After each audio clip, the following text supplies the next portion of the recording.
La réingénierie des processus d'affaires consiste à repenser fondamentalement et à reconcevoir radicalement les processus d'affaires afin d'obtenir des améliorations très importantes en ce qui a trait à la mesure de performance critique, tels les coûts, la qualité, le service et la rapidité, à l'aide des technologies modernes.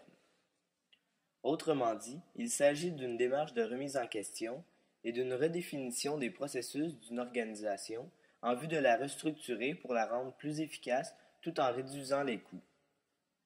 Depuis quelques décennies, des changements importants troublent l'environnement des entreprises. Partant d'une logique où les contraintes économiques rendent toute prévision impossible face à la concurrence accrue, à la transformation du marché du travail, aux exigences croissantes des clients et du rythme effréné des nouvelles technologies, la mise en place d'un nouvel outil de gestion s'avère nécessaire. C'est dans cette optique qu'est apparue la réingénierie des processus d'affaires. La réingénierie fait ses premiers pas dans les années 80 sous la forme de systèmes d'information à avantage concurrentiel.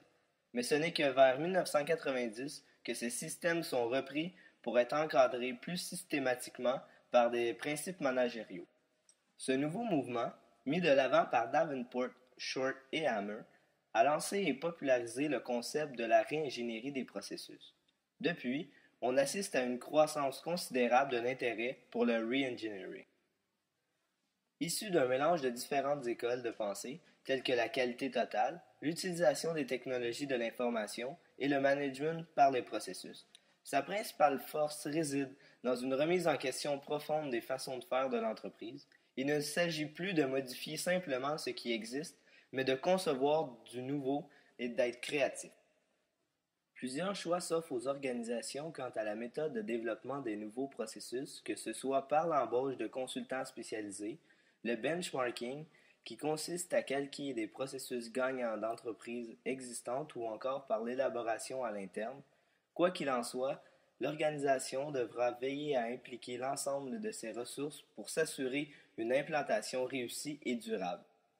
Habituellement, on peut scinder la réingénierie en étapes simples, en commençant par dresser un portrait clair de l'entreprise, puis faire l'analyse des processus existants, redessiner les processus et faire des recommandations, pour ensuite procéder à l'implantation et enfin faire un suivi rapproché.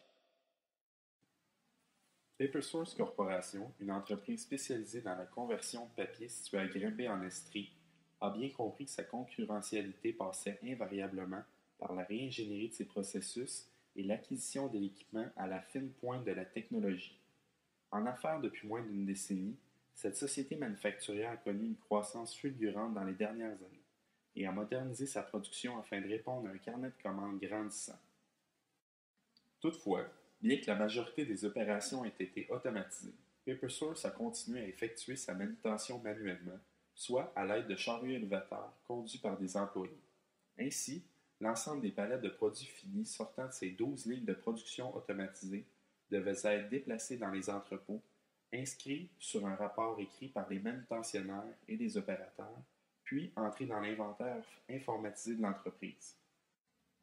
L'expédition, elle aussi, engendrait une multitude d'étapes où l'intervention humaine était nécessaire, que ce soit pour les déplacements physiques des produits finis, mais aussi pour la maximisation de l'utilisation des espaces des remorques.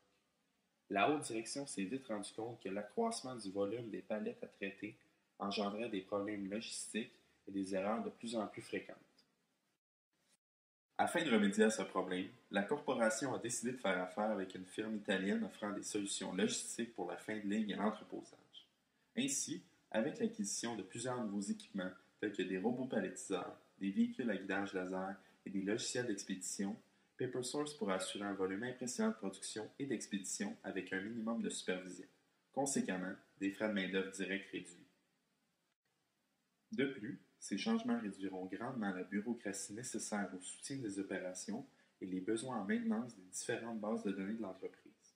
Enfin, l'entreprise compte ultimement réduire les erreurs de livraison pour consolider sa réputation sur le marché nord-américain et minimiser les coûts inhérents au rapatriement des marchandises.